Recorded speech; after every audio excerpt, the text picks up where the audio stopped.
नमस्कार श्रोते हो, दीपक रेगे कथाकथन चॅनलवर तुम्हा सगळ्यांचं मनापासून स्वागत.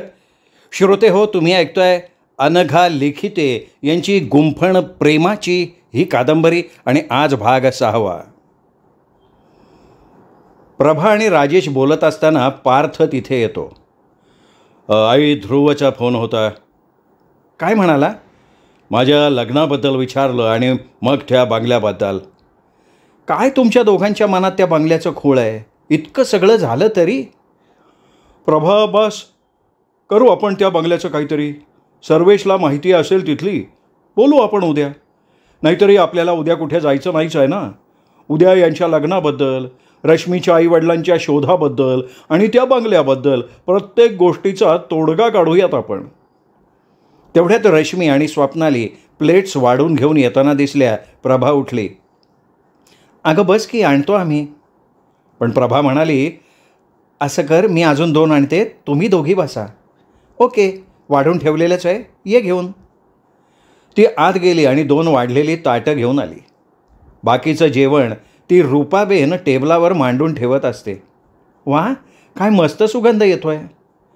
आणि काय गं, सर्वेश कुठं आहे?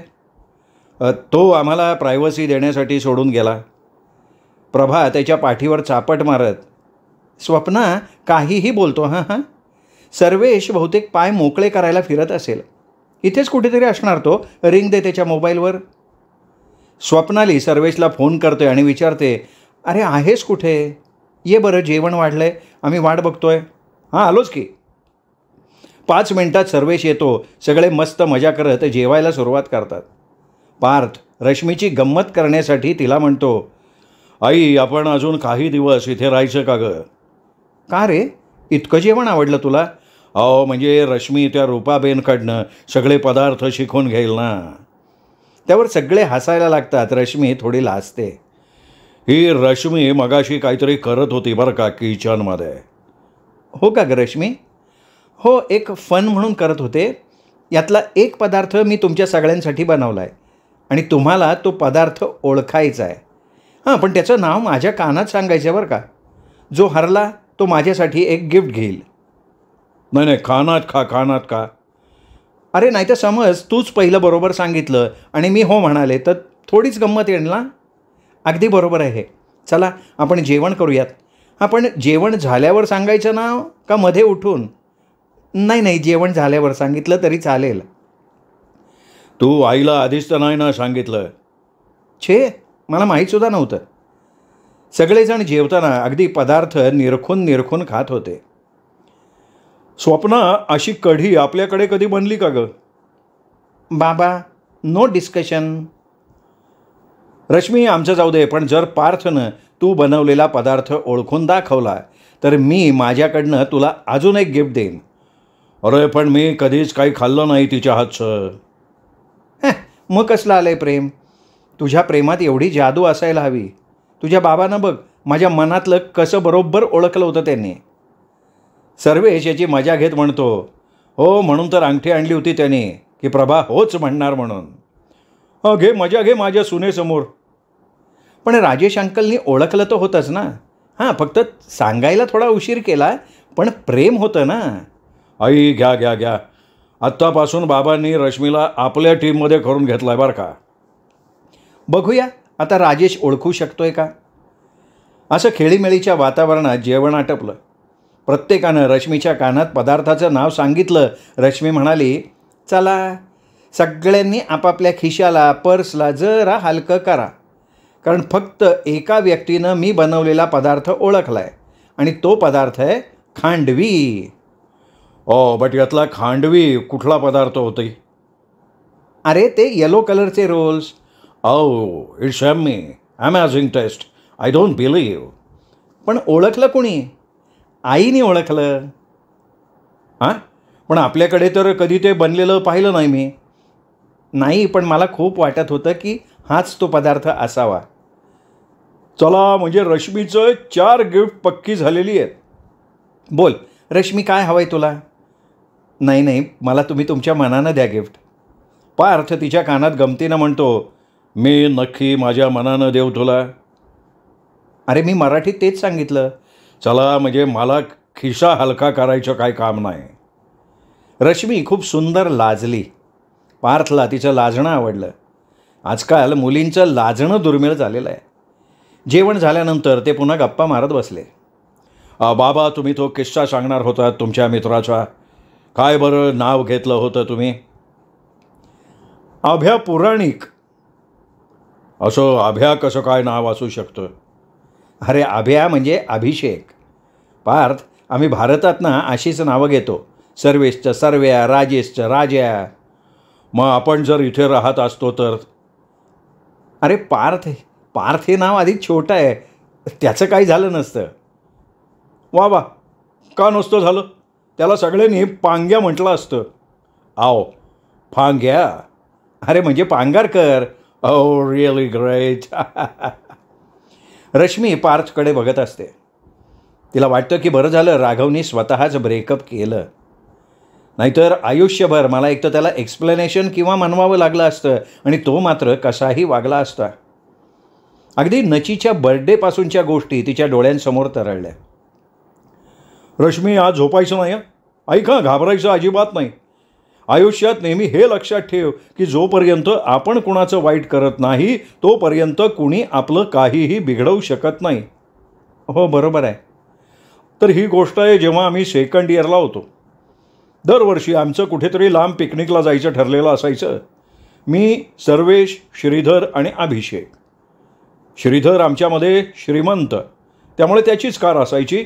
त्यामुळे आम्ही त्याचा व्रात्यपणा सहन करायचो. तो श्रीमंतही होता, हुशारही होता. म्हणजे लक्ष्मी आणि सरस्वती एकाच ठिकाणी नांदायच्या. तो जे डेस्टिनेशन ठरवेल तिकडे जायचं. तर आम्ही एकदा गेलो डोंगराळ भागात. अगदी छोटंसं गाव होतं ते, म्हणजे काही 20-25 कुटुंबांचं.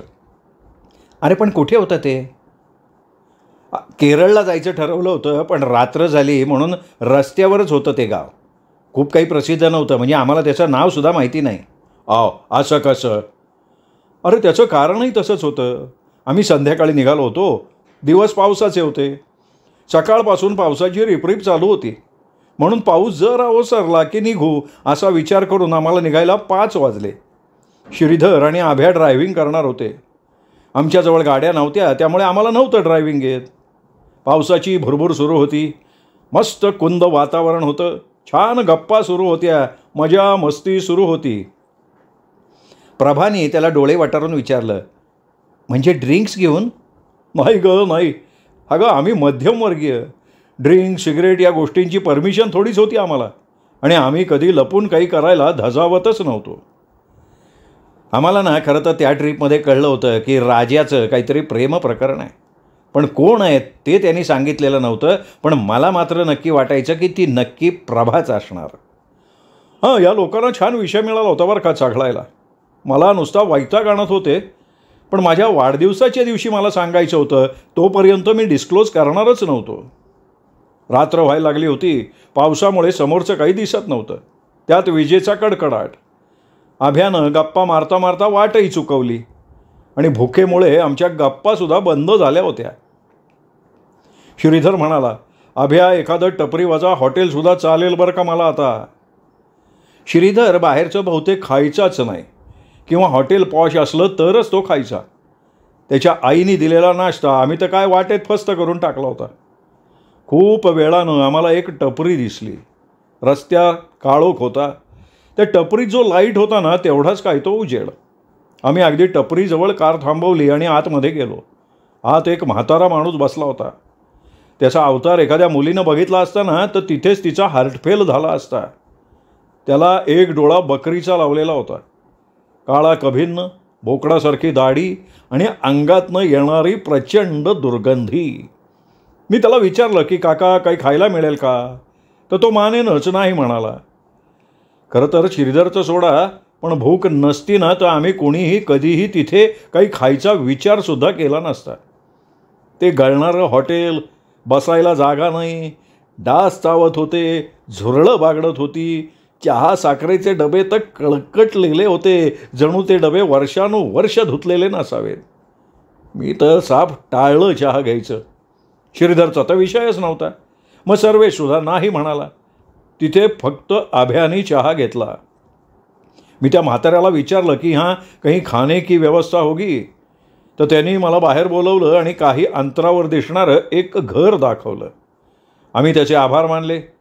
आभ्या त्याला पैसे द्यायला गेला तेव्हा त्याच्याजवळनं त्याने पैसे घेतले नाही. आभ्या बळच देत होता पण घेतलेच नाहीत त्याने.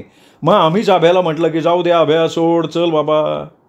तेव्हा तो म्हातारा जरा हसला. ते बघून आम्हाला विचित्र वाटलं. नाही म्हणजे असं नाही बरं का की तो वेड्यासारखा मोठमोठ्यानं हसला वगैरे नाही, पण त्याचं त्यावेळेसचं ते गूढ हसणं आम्ही आजसुद्धा नाही विसरू शकत आहोत. आजसुद्धा त्याचा चेहरा जसाच्या तसा डोळ्यांसमोर येतो. आम्ही निघालो तिथनं. त्यांनी दाखवलेल्या घराच्या दिशेनं जायला लागलो. कार आत जाऊ शकणार नव्हती म्हणून रस्त्याच्या कडेला आम्ही कार थांबवली. त्यातून तो आडमार्ग, कुठलंही वाहन जात येत नव्हतं. सर्वेशच्या मनात शंकेची पाल चुकचुकली आणि तो म्हणाला, राजा मला वाटतं भूक वगैरे जाऊ दे, आपण पुढे जाऊन खाऊयात काहीतरी. मला या ठिकाणी पॉझिटिव्ह वाईव्ज येतच नाही आहेत. आपण इथे क्षणभरसुद्धा नको थांबायला. तर श्रीधर म्हणाला, सर्व्या तू उगाच आभ्याच्या मनात बसेल असं बोलू नको काही. कारण श्रीधरला माहिती होतं ना की मी सुद्धा त्याच्याप्रमाणे असल्या गोष्टीवर विश्वास ठेवत नव्हतो. आमच्यात फक्त आभ्या थोडा भेतरा होता. आम्ही त्या सर्व्याला गप्प केलं आणि आभ्याला म्हणालो की चल काही होत नाही रे, भूतभेद काही नसतं, सगळे मनाचे खेळ असतात. म्हणतात का नाही, भीत्या पोटी ब्रह्मराक्षस, हां तसं आहे ते, त्यामुळे घाबरू नको. आणि आम्ही तिथेच चुकलो. आभ्या मनानं तयार नव्हता, पण फक्त आम्ही त्याला कॉलेजमध्ये चिडवू, त्याचं फन करू म्हणून फक्त तो तयार झाला. सर्व्या थोडा नाराज होता. तो आम्हाला शेवटपर्यंत म्हणत होता की जाऊयात परत, जाऊयात परत. मग आम्ही त्याला म्हटलं की तुला भीती वाटते ना, तू थांब कारमध्ये, आम्ही बघून येतो काही खायला मिळतं आहे का. तो बसला आणि आम्ही तिघे जायला लागलो. पुढे श्रीधर, मध्ये आभ्या, मागे मी, असं पाऊल वाटेनं आम्ही जायला लागलो. ते घर कारमधनं उतरताना अगदी 100 फुटावर दिसत होतं, पण जसं जसं आम्ही जायला लागलो तसं तसं ते अंतर तेवढंच दिसत होतं. आभ्या म्हणाला, अरे दिसताना मगाशी इतक्या जवळ दिसत होतं घर, पण घर बरंच दूर आहे. मी म्हणालो, हो त्या म्हाताऱ्यानं दाखवलं तेव्हासुद्धा ते जास्त लांब वाटलं नाही आपल्याला.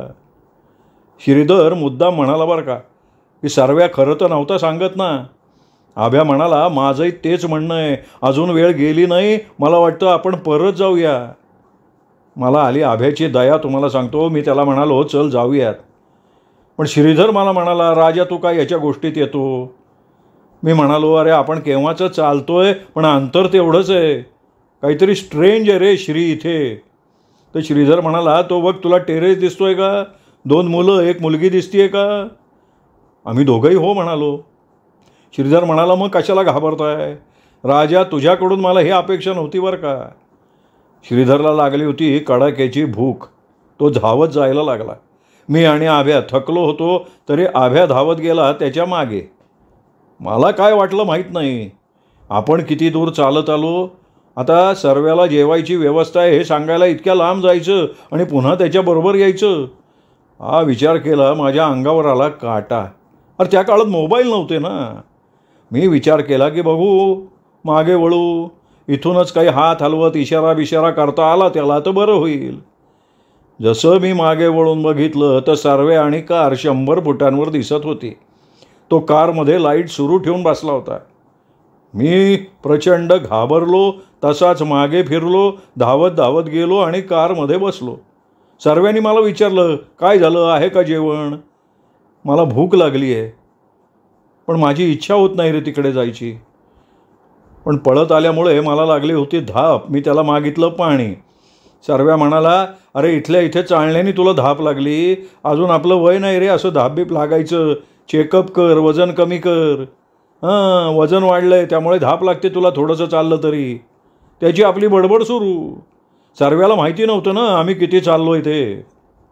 मग सर्व्या माझी मजा घेत म्हणाला, तुम्ही एवढा वेळ लावला लेकानो की मला वाटलं जेवण करून येतोय का काय. मी त्याला थोडं शांत बसायचा इशारा केला तेव्हा तो शांत झाला. मी थोडासा रिलॅक्स झालो. त्याला घडलेली सगळी हकीकत सांगितली.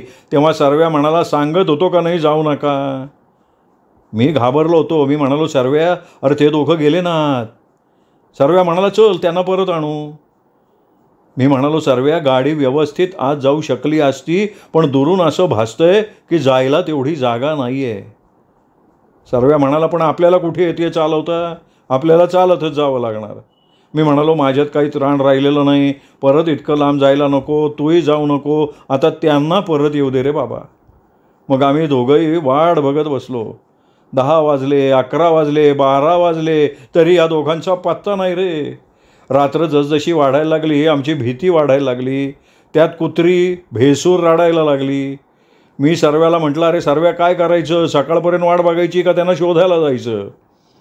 सर्वेश मला म्हटला, मला वाटतं आपण जायला पाहिजे, कदाचित ते दोघं संकटात सापडलेले असतील. मग आम्ही दोघंही कार लॉक केली आणि निघालो. आम्ही चालत जायला लागलो, देवाचं नाव घेत होतो.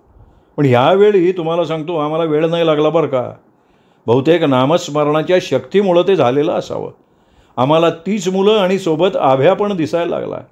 मी आभ्याला आवाज दिला. खरं तर रात्रीचे काय 12:30 वगैरे वाजले होते, त्यामुळे नीरव शांतता होती, तरीही त्याला माझा आवाज ऐकू गेला नाही. आम्ही त्या घराच्या अगदी समोर उभं होतो. आता घर बघून तर असं वाटत होतं की ते एखाद्या बड्या आसामीचं घर असावं. अरे, समोर मोठं अंगण, त्या अंगणात मध्यभागी कारंज, त्यावर पडणारा रंगीबेरंगी प्रकाश, आजूबाजूला फुलांनी बहरलेली बाग, रातराणीचा काय सुगंध दरवळत होता रे. एक मोठं डौलदार पिंपळाचं झाड, त्याला बसण्यासाठी केलेला पार, पुढे गेल्यावर सुंदर आणि मोठा स्विमिंग पूल होता. त्या पलीकडे बंगल्यात जायला रस्ता. अरे, स्विमिंग पूलावर छानसा लाकडी पूल तयार केला होता, त्या पुलावरून जाता येत होतं. हे सांगताना पार्थ मध्येच म्हणाला, मग इतक्या सुंदर ठिकाण होतं ते, तर भीती वाटायची काय कारण? रश्मी म्हणाली, अरे नाही, ती जागा मायावी असू शकते. जो तिथे गेला तो फसत असेल. अगदी बरोबर आहे रश्मी तुझं. जो त्या मोहात फसला तो तिथे अडकून बसला. मी साफ विसरलो होतो. काही वेळापूर्वी इथे यायला लागलेला वेळ आणि ते गूढ वातावरण विसरलो.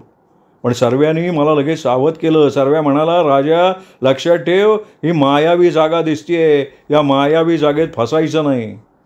मग मी माझ्या अंतर्मनात ठाम केलं की आपल्याला त्या दोघांना बाहेर काढायचं आहे. आपण नाही फसायचं काही झालं तरी. आम्हाला शिरी दिसला. तो हातवारे करत टेरेसकडे बघत काहीतरी ओरडत असावा, पण आम्हाला काही ऐकूच येत नव्हतं. मी म्हणालो, सर्व्या, शिरी पण बहुतेक आभ्याला आवाज देत असेल बरं का. आभ्या इतक्या जवळ ऐकू येत नाही आहे. अरे, आभ्या त्या मुलीला मिठीत घेऊन उभा आहे. ते बाकीचे दोघं नुसते नाचत आहे आणि त्या मुलीला तो ओळखत पण नाही. सर्व्या म्हणला, आभ्या बहेकला त्या पोरीत, म्हणून त्याला आपला आवाज ऐकू येत नाही आहे, किंवा त्याची ऐकायची इच्छा दिसत नाही आहे, म्हणून तो लक्ष देत नाही आहे. मी म्हणालो, अरे पण श्रीला सुद्धा ऐकू येत नाही आहे. मग सर्व्या म्हणाला, इथे सगळं मिस्टिरियस आहे, सुंदर आहे पण गूढ आहे. मग आम्ही दोघं त्या अरुंद ब्रिजवरनं जायला लागलो. त्या पुलावर दाट वेली होत्या. आमच्या मनातल्या मनात नामस्मरण सुरू. एक साप अगदी माझ्या पायाजवळ होता. अरे, दचकलो, मागे वळलो. सर्व्या जात होता पुढे, पण माझी नव्हती हिंमत होत. मी परत नको फसायला म्हणून पुढं जायचं टाळलं. सर्व्या जात होता पुढे, मी एका बेंचवर बसलो. काय बाबा तुम्ही पण. अरे, मी तिथल्या गूढ वातावरणामुळं नाही, तर सापामुळे घाबरलो रे. लहानपणीनं माझी आत्या साप चावल्यामुळं वारली होती, ती भीती मनात होती. आता पुढची हकीकत तुम्हाला सर्वेश सांगू शकेल परफेक्टली, कारण तोच होता तिथे शेवटपर्यंत. हां सर्वेश, चल प्लीज कंटिन्यू कर. सगळेजण अगदी उत्सुकतेनं ऐकायला लागले. रश्मी स्वप्नालीला अगदी खेटून बसली. सर्वेश पुढची घटना सांगायला लागला. मी पुढे गेलो. पुढे पूर्ण काळोख दाटला होता. आकाशात टिपूर चांदण्यांचा तेवढा प्रकाश पडला होता. मी तर माझ्या मामाच्या गावाच्या अनुभवानं आधीच घाबरलो होतो, पण मित्र संकटात सापडले होते म्हणून मोठी हिंमत करून मी पुढे चाललो होतो. मी श्रीजवळ पोचलो. त्याला हलवलं तेव्हा तो भानावर आला. श्रीधरनी मला घट्ट मिठी मारली आणि म्हणाला, अरे तू बरोबर सांगत होतास. आभ्या वर गेलाय. केव्हाचा मी त्याला आवाज देतोय, पण त्याला आवाज ऐकू येत नाही आहे. आपण जर वर गेलो ना तर आपणही फसू. इथे सगळं मिस्टिरियस आहे. मी त्याला म्हणालो की आता एकच उपाय आहे. कसंही करून त्या म्हाताऱ्याला इथे घेऊन येणं. त्यांनी आपल्याला इथे पाठवलं आहे मुद्दाम. त्याचं हसणं आठवतं आहे ना तुला? श्रीधर म्हणाला, पण यार इतक्या दूर पुन्हा खूप कंटाळा आलाय रे. श्री, तुला देवावर विश्वास ठेवावा लागेल. तू देवाचं नामस्मरण करत राहा, तो तुझ्या पाठीशी आहे. श्री मोठ्यानं श्रीरामाचं नाव घेत घेत निघून गेला. मी त्याला म्हणालो की राजाला सुद्धा घेऊन जा, तोवर मी इथे प्रयत्न करतो. तो परत जायला लागला. मी एक दगड उचलला, आभ्याकडे भिरकावला. मी विचार केला की त्याने आपल्याकडे बघितलं की त्याला सांगू इशारा करून की खाली ये. पण दगड चुकीनं त्या मुलीला लागणार, तो तिने कॅच केला आणि तसाच माझ्याकडे भिरकावला. मी समजून चुकलो. ती मुलगी नाही आहे तर ती आत्मा आहे, कारण दगड तिच्या पाठीवर बसणार होता. तरीही आता तिच्या तावडीतनं तो म्हाताराच त्याला सोडवू शकतो. मी मोठमोठ्यानं हनुमान चालिसा म्हणायला लागलो. बहुतेक माझा आवाज फक्त त्या मुलीला ऐकू येत असावा, कारण तिने त्याला तिथून दूर नेलं. आता माझ्याजवळ काही पर्याय नव्हता. मला आभ्या दिसत नव्हता. मी त्या बंगल्यात जायचा अजून कुठला मार्ग आहे का ते शोधायला लागलो. मी जवळपास पूर्ण प्रदक्षिणा मारली त्या बंगल्याला. सगळंच अमेझिंग होतं. त्या घराला अक्षरशः भिंतीच होत्या. मी परत त्या जागी आलो. मला श्री आणि राजा तेवढ्यात येताना दिसले, पण दोघंच येत होते. मला त्या म्हाताऱ्याचा जाम राग आला होता. मी विचारलं, का रे, त्या थेरड्याला नाही आणलं का? 2 मुस्काटात मारून गचांडी पकडून आणायचं ना. तर श्री म्हणाला, अरे सर्व्या, तिथं ना तो थेरडा आहे ना, त्याची टपरी आहे. मी किंचाळलो काय म्हणून. राजेश म्हणाला, तू तिथे जाऊन बघशील तर तुलाही आश्चर्य वाटेल. मी म्हणालो, अरे ती एकमेव व्यक्ती होती. श्री, मी या बंगल्याला पूर्ण प्रदक्षिणा घातली, पण ह्या बंगल्याला फक्त भिंतीच आहेत रे, कुठेही दार नाही आहे. मग हा आभ्या वर कसा गेला? तुम्ही दोघं बरोबर होतात ना? तर श्रीधर म्हणाला, नाही रे, मला खूप भूक लागली होती म्हणून मी आधी पळत आलो. आभ्या माझ्या मागनं येत होता. मी त्याला विचारलं की तो कुठवर तुझ्या मागे होता? तर तो म्हणाला की त्या ब्रिजवर असताना मी त्याला बघितलं होतं. मी सुद्धा दरवाजा शोधायला गेलो, परत आलो तर आभ्या टेरेसवर. मला सुद्धा कळलं नाही की आभ्या कुठून आला आणि टेरेसवर गेला कसा. मी म्हणालो, मला वाटतं श्री त्या ब्रिजकडे काहीतरी गौड बंगाल आहे. तर राजेश म्हणाला, अरे तो ब्रिज रिस्की आहे. मगाशी साप होता त्या अरुंद ब्रिजवर. त्या अरुंद ब्रिजवर काय सापडणार आहे बघायला पाहिजे. मग आम्ही तिघंही त्या ब्रिजवर गेलो. तिथे अगदी वेली सरकवून बघायला लागलो. म्हणतात की रात्रीच्या झाडांना हात लावू नये, पण आता आमचा नाईलाज होता. राजेश मला म्हणाला, सर्व्या नीट बघा, सापबीप असू शकतो. श्रीचं लक्ष त्या स्विमिंग पूलमध्ये गेलं. पाणी अगदी शांत होतं. आकाशातल्या चांदण्यांचा प्रकाश पाण्यात पडला होता. त्या प्रकाशात आमचं लक्ष पुलामध्ये एका गोलाकार जागेवर गेलं. मी म्हणालो, मला वाटतं आभ्यात तिथून आत गेला असेल. श्रीधर म्हणाला, अरे आपण गेलो आणि अडकून पडलो तर? राजेश म्हणाला, मला वाटतं की आपण इथनं बाहेर पडून एखादं पोलीस स्टेशन गाठावं. काय आहे, आभ्याचं काही बरं वाईट झालं तर उगाच आपल्या मागे लचांड नको. मला जायचं आहे अब्रॉड. उगाच कुठल्या फंदात मला नाही पडायचं. श्रीधर म्हणाला, चल जाऊ, मी पण जाणार आहे अब्रॉडला, त्यामुळे मी सुद्धा रिस्क नाही घेत. मी म्हणालो, अरे पण आपण इथनं गेलो आणि त्या टपरीप्रमाणे हा बंगला गायब झाला तर? त्यापेक्षा मी इथे लक्ष ठेवून बसतो, तुम्ही पोलिसांची मदत घ्या, ताबडतोब या. राजेश मला म्हणाला की तुला एकट्याला सोडून कसं जाऊ? तर मी त्याला म्हणालो, काळजी करू नको, तुम्ही जा आणि पटकन परत या. हे दोघं निघून गेले. 1:15 वाजला होता. भूक तर मेलीच होती. मी पण बाहेर जावं असं माझ्या मनात आलं, म्हणून मी बाहेर जायला लागलो. मला एकटं थांबायची इतकी भीती वाटत होती की असं वाटत होतं की राजाच्या बरोबर निघून जावं. पण मनात नव्हतं येत की आभ्याला अशा परिस्थितीत सोडून जावं. मी विचार केला, पण आभ्या तर मस्त नाचत होता. त्याला काहीच लक्षात येत नाही आहे. पण तेवढ्यात किंचाळी ऐकू आली आणि ती एक किंचाळी एका पुरुषाची होती. मनात आलं, कोण ओरडलंय?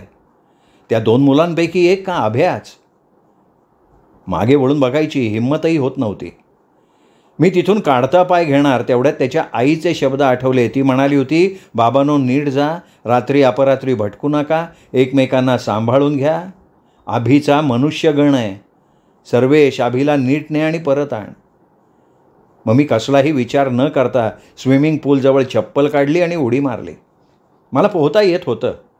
मी त्या गोल दिसणाऱ्या छिद्राच्या दिशेनं पोहत जायला लागलो. पाणी प्रचंड गार होतं. पुढे ते मोठं टनेलसारखं होत गेलं. पुढे गेल्यावर पायऱ्या दिसल्या. मी विचार करत होतो की हे असं विचित्र कन्स्ट्रक्शन करण्यामागे या घरमालकाचा हेतू काय? असं स्विमिंग पूलमधनं कोण रस्ता काढतं? मी पायऱ्या चढून वर आलो आणि त्या बंगल्याचं प्रशस्त दार दिसलं. आजूबाजूला फुलांनी बहरलेली बाग होती. बागेत लहान मुलांना खेळण्यासाठी झुले, मल्टीस्टेशन घसरगुंडी, सीसॉ असे अनेक आउटडोअर गेम्स होते. संपूर्ण लॉनवर वाजरा सीडचे American special grade lawn grass लावलेलं होतं. माझ्या लक्षात आलं की हा बहुतेक अम्युजमेंट पार्क असावा. पाण्यात पाय धुवून एक प्रकारे आंघोळच करून त्या मौशार गवतावर पाय ठेवायचा ही कल्पना मला उत्तम वाटली. मी आत जायला लागलो. माझ्या मनातली भीती कशी पळाली कळलं नाही. मी देवाचं नाव घेणं फार विसरून गेलो. त्या बंगल्यावर लिहिलं होतं हेवन रेसॉर्ट. आत गेल्यावर रिसेप्शन काउंटर होतं, पण तिथे कोणीही नव्हतं. पुढे काचेचा दरवाजा उघडून आत गेल्यावर रेक्टेंग्युलर आकाराचा मोठा डायनिंग हॉल होता. टेबल खुर्च्या उंची सागवान लाकडाच्या असाव्यात. त्याच्यावर कोरीव काम केलं होतं. सुंदर टेबल क्लॉथ होते. त्यावर सुद्धा हेवन रेसॉर्ट असं विणलेलं होतं. टेबलावर ग्लास उलटे ठेवले होते. भिंतीवर लहान मुलांसाठी जंगली प्राणी, कुठे कार्टून्स अशी चित्रं काढली होती. फुल्ली AC, डीम लाईट लागलेले. माझं लक्ष वर गेलं. वरच्या बाजूला रूम्स होत्या. मला स्त्रीच्या विव्हळण्याचा आवाज ऐकू आला. वर जायच्या दिशेनं गेलो. जिना चढायला लागलो. मी इथे आलोय कशासाठी हेच माझ्या डोक्यातनं वॉशआउट झालं होतं. मला वाटत होतं की कोणीतरी त्या स्त्रीवर जबरदस्ती करतंय. एका रूमजवळ आल्यावर तो आवाज क्लिअर ऐकू यायला लागला. अभि प्लीज सोड मला, हे काय करतोयस? अभ्याचं नाव ऐकलं आणि मी पूर्ण भानावर आलं. मला वाटलं आम्ही याच्यासाठी इतके त्रासलो होतो आणि हा इथे मजा मारतोय. याला आता धुतोच मी. मुलीला घेऊन बसलेला असणार हा, आणि मी त्या बिचारीला भूत समजलो. मी दार वाजवलं पण दार उघडलं गेलं नाही. त्या मुलीचं मात्र कळवळून म्हणणं ऐकू येत होतं. शेवटी मी दार तोडायचं ठरवलं. जोरजोरात धक्के देत दार तोडलं आणि समोरचं दृश्य बघून मी घाबरून गेलो. अभ्याला बांधलेलं होतं. त्याच्या शरीरावर बऱ्याच जखमा होत्या. तो बेशुद्ध पडला होता. मी त्याला सोडवलं. त्याच्या अंगावर कसेबसे कपडे चढवले. त्याला हलवत होतो. अभ्या उठ म्हणत होतो, पण माझे सगळे प्रयत्न निष्फळ ठरले होते. माझ्याकडे पाणी नव्हतं. पाणी आणून याच्यावर शिंपडावं म्हणजे हा शुद्धीवर येईल असा मी विचार केला. टेबलावर ग्लास तर होतेच. पाणी सापडलं नाही तर स्विमिंग पूलमधनं घेऊन येऊ असा विचार करून मी उठलो. मागे वळलो तर तीच टेरेसवरची मुलगी माझ्याकडे विक्षिप्त नजरेनं बघत हसत होती. ती दरवाजात उभी होती. मी तिला रागात म्हणालो, तुम्हीच केलीत ना माझ्या मित्राची ही अवस्था? त्यावर ती हसत हसत माझ्या दिशेनं यायला लागली. तिचं ते भयंकर रूप बघून मी प्रचंड घाबरलो. मी पुन्हा देवाचं नाव घ्यायला लागलो. ती संतापली. माझ्या डोक्यात कसला तरी घणाघाती प्रहार झाला. मी वागे वळून बघितलं तर आभ्याच्या हातात फ्लॉवरपॉट होता. मी आभ्या तू असं म्हणून जागेवर कोसळलो. मग जेव्हा राजा, श्री आणि 2 हवालदार आले, त्यांनी माझ्या तोंडावर पाणी मारलं तेव्हा मी शुद्धीवर आलो. पण माझं डोकं जाम दुखत होतं. अभ्या आणि बाकीचे ते दोघे क्रिटिकलच होते. आता आम्ही 5 जण होतो. 3:30-4 वाजले होते. सर्वाईव्ह होण्यासाठी सगळे देवाचं नाव घेत होते. आम्ही त्या तिघांना कसं बसं बाहेर आणलं. पण त्यांना त्या स्विमिंग पूलमधनं बाहेर कसं काढलं? एका हवालदारानं ड्रेन केलं. त्याला अंदाज आला असेल. आम्ही त्यांना खांद्यावर उचलून आणलं. सरळ हॉस्पिटल गाठलं. त्या दोघांपैकी एक जण तर गेला. दुसऱ्याच्या तब्येतीत लगेच सुधारणा दिसून येत होती. आता आम्हाला हे टेन्शन होतं की आभ्याच्या आणि आमच्या घरचे सुद्धा ओरडणार, कारण त्याची तब्येत बिकट होती. आम्ही त्याला डिस्चार्ज घेऊन ॲम्ब्युलन्समध्ये घालून लोकल हॉस्पिटलमध्ये ॲडमिट केलं. त्याच्या घरचे आले. शिरीने तर तिथनं काढता पाय घेतला. तो मुंबईला निघून गेला. मी आणि राजाच होतो. आभ्याच्या तब्येतीत काही सुधारणा होत नव्हती. तो रिस्पॉन्डही करत नव्हता. 4-5 दिवसातच आभ्या गेला. आम्ही अजूनही स्वतःला कोसतोय. श्री तर शेवटपर्यंत प्रॅक्टिकल होता. त्याला काही वाटत नव्हतं. त्याचं हेच म्हणणं होतं की त्याची वेळ आली तो गेला. सगळेजण स्तब्ध बसलेले होते. रात्रीचा 1 वाजला होता. समुद्राच्या लाटांचा आवाज त्या शांत वातावरणात जोरात ऐकू येत होता. पार्थ म्हणाला, कधी कधी आपण नाही का ऐकत, तिथेच चुकतो का बाबा आपण? बहुतेक वेळ आलेली असते रे, म्हणून न ऐकायची दुर्बुद्धी सुचते. पहिल्यांदाच सर्वेशने आम्हाला अलर्ट केलं होतं. इनफॅक्ट त्याचं म्हणणंच होतं की जायला नको, तरी आम्ही गेलो. नंतर जेव्हा रस्ताच संपत नव्हता आणि मागे वळून मी बघितलं तेव्हा श्रीनी मला मूर्खात काढलं आणि नाही ऐकलं. पण अंकल ते दोघेही आत गेले ना. मग श्रीधर अंकल वाचले, तसे आभी अंकल का नाही वाचले? बेटा, मी नंतर एकदा भानगडीत पडलोच नाही, कारण मला अभ्यासावर लक्ष केंद्रित करायचं होतं. विदेशात शिकायला जायचं होतं. माझ्यासारखं श्रीचं सुद्धा होतं. नंतर आम्ही खोलात जाऊन नाही विचार केला. पण रश्मी, मी एका पोलीस अधिकाऱ्याच्या मदतीनं त्या गोष्टीचा छडा लावला बरं का. हे लोक ज्या पोलीस स्टेशनमध्ये जाऊन हवालदारांना घेऊन आले होते ना, मी पुन्हा तिथे गेलो. माझ्याजवळ कार नव्हती, मी बाईकवर गेलो. सकाळी 5 वाजता निघालो होतो. 9:30च्या सुमाराला तिथे होतो. पण त्या जागेवर कुठलीही चहाची टपरी मला दिसली नाही. मला आठवलं की त्या दिवशी ती राजेश आणि श्रीलासुद्धा परत दिसली नव्हती. मी राजेशनी सांगितल्याप्रमाणे पोलीस स्टेशनच्या दिशेनं गेलो. तिथे पोचल्यावर एक उमदा इन्स्पेक्टर होता. मी त्याला सगळी घटना इत्थंभूतपणे सांगितली. इन्स्पेक्टर म्हणाला, हे बघ सर्वेश, तुझा मित्र तर गेला, मग कशाला आता या भानगडीत पडतोस? माझ्या मित्राचा जीव नाही वाचू शकलो, पण इतर लोक तर वाचतील ना. खरं म्हणजे माझी तिथे जायची मुळीच इच्छा होत नाही, पण जाऊन छडा लावायचा आहे मला, आणि त्यासाठी मला तुमची मदतीची अपेक्षा आहे. तुम्ही नाही मदत केली तर मी माझ्या पद्धतीने तपास करीन. त्यांना ना माझा आत्मविश्वास आवडला. त्यामागची कळकळ जाणवली. ते तयार झाले. आम्ही बरोबर तसंच रात्रीच जायचं ठरवलं. इन्स्पेक्टरची इच्छा नव्हती, पण माझ्या म्हणण्यावर सोबत त्यांनी एक मांत्रिकही घेतला. ते मांत्रिकही साध्या वेशात आले. सकाळी न दिसलेली टपरी दिसली.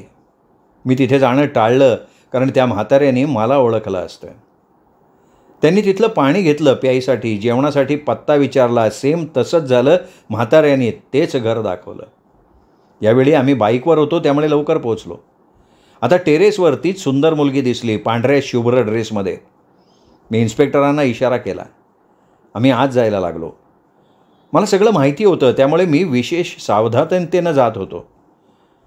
तुम्ही मला फॉलो करा हे मी त्या दोघांना सांगितलं, पण ऐनवेळी जर त्या दोघांनी चूक केली तर मी वाचणार नाही हे मी माझ्या मनात पक्कं केलं होतं. त्यामुळे मी त्यांच्यावर विसंबून राहायचं नाही हे ठरवलं.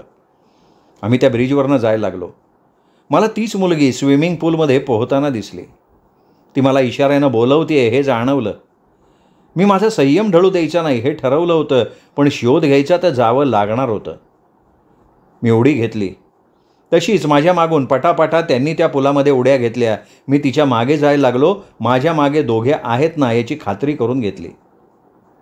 तिने मला टेरेसवर नेलं. तिच्या आदांनी कोणावरही मोहिनी पडावी. ती बोलत नव्हती, पण अगदी माझ्याजवळ रुंजी घालत होती. सुंदर म्युझिक सुरू झालं. मला घेऊन ती नृत्य करायला लागली. तेवढ्यात इन्स्पेक्टर आणि मांत्रिक आले. मांत्रिक मंत्रोच्चार करायला लागला तशी ती मुलगी बिथरली. मांत्रिकानं तिला विचारलं सरळ की तू अभिषेकला का मारलंस? त्यांनी तुझं काय बिघडवलं होतं?